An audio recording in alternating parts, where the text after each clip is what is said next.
Australia ইনিংসের দ্বিতীয় ওভারে বল হাতে প্রথমবার আসেন হাসান মাহমুদ, আর প্রথম বলেই বাজিমাত। ক্রিকেট অস্ট্রেলিয়া একাদশের সবথেকে ভয়ঙ্কর ব্যাটার স্যাম কনস্টাসকে নিজের প্রথম বলেই সাজঘরে ফেরান হাসান, নেন উইকেট মেডেন ওভার।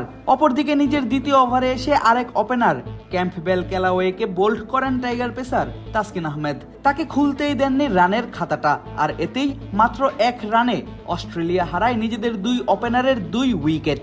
টাইগার পেসাররা জানান দেন অস্ট্রেলিয়ার মাটিতে নিজেদের পেস সামর্থ্যের, দলকে এনে দেন দুর্দান্ত এক শুরু।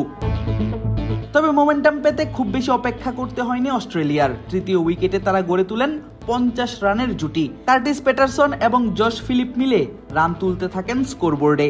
শেষমেশ 2 উইকেটেই 51 রান সংগ্রহ করে দিন শেষ করে অজিরা। 3 দিনের ম্যাচের প্রথম দিনের শেষে বাংলাদেশ থেকে তারা পিছিয়ে থাকে 212 রানে। এর আগে প্রথম ইনিংসে মেহেদী হাসান মিরাজের দুর্দান্ত এক অপরাজিত সেঞ্চুরিতে বাংলাদেশ পায় লড়াই করার মতো পুঁজি। বাউন্ডারি হাঁকিয়ে মিরাজের সেঞ্চুরি, সেটিও অস্ট্রেলিয়ার বিপক্ষে প্রস্তুতি ম্যাচে তাদেরই মাটিতে।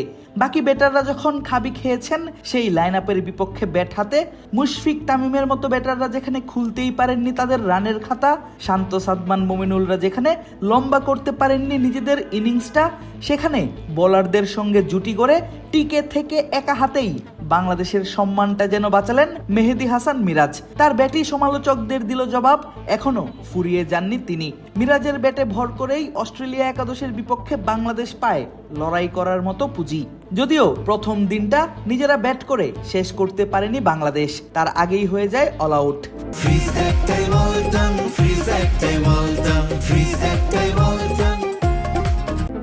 দিনের শুরুতে টসে জিতে আগে ব্যাট করার সিদ্ধান্ত নেন টাইগার অধিনায়ক নাজমুল শান্ত। ওপেনার হিসেবে নামেন 2 ব্যাটার সাদমান ইসলাম এবং তানজিদ হাসান তামিম। এদিন রানের খাতাটাই খোলা হয়নি তানজিদ তামিমের। হেনো জ্যাকবসের বলে স্যাম কনস্টাসের হাতে ক্যাচ দিয়ে তামিম ফেরেন ডাক হাঁকিয়ে ইনিংসের তৃতীয় ওভারেই। সাদমান এবং মুমিনুল মিলে এরপর ধীরে সুস্থে শুরু করেন রান সংগ্রহের কাজটা। তবে খুব বেশি দূর এগুতে পারেনি সেই জুটিও। দলীয় 38 রানে ভাঙে 31 রানের সেই জুটি। হেনো জ্যাকবসের বলে ক্যাচ দিয়ে কোরি রকিচিওলির বলে আউট হন আরেক ওপেনার সাদমান ইসলাম। 31 রান করে সাদমান সাজঘরে ফিরলে 15 ওভার শেষ হবার আগেই বাংলাদেশ হারায় নিজেদের 2 ওপেনারকে।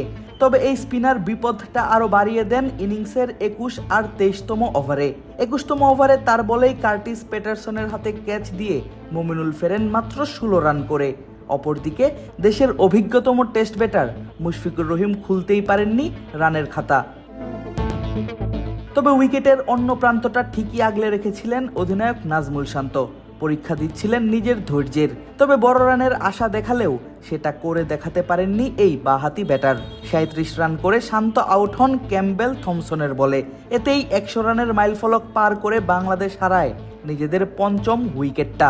15 রান করা অমিত হাসান সাজঘরে ফিরলে বাংলাদেশ দেখা পায় একটি বড় জুটির। প্রায় 50 রানের সেই জুটিটা আসে 7ম উইকেটে মেহেদী হাসান মিরাজ এবং সৌম্য সরকারের হাত ধরে। তবে মিরাজকে খুব বেশিক্ষণ সঙ্গ দিতে পারেননি লম্বা সময় পর টেস্ট দলে ডাক পাওয়া সৌম্য সরকার। সেই কোরি রকিচিওলির বলেই সাজঘরে ফেরেন এই ব্যাটার। তবে হাল ছাড়েননি মিরাজ, তুলে নেন বাংলাদেশের হয়ে প্রথম ইনিংসে একমাত্র ব্যক্তিগত 50টা। জুটি গড়েন তাইজুল ইসলামের সঙ্গে।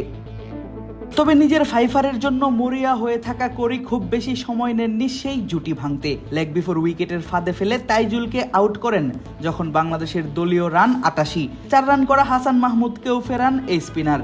শেষ উইকেটে খালেদ আহমেদের ক্যামিওতে বাংলাদেশ পার করে 200 রানের মাইলফলক। তবে মিরাজ এগিয়ে যান দুর্দান্ত গতিতে। তার হাঁকানো ছক্কায় ভর করেই বাংলাদেশ পার করে 250। পরের ওভারেই 4 হাঁকিয়ে তুলে নেন নিজের সেঞ্চুরিটাও। শেষমেশ খালেদ আউট হলে 263 রানে থামে বাংলাদেশের ইনিংস। আর 109 রান করে অপরাজিত থাকেন মেহেদী হাসান মিরাজ।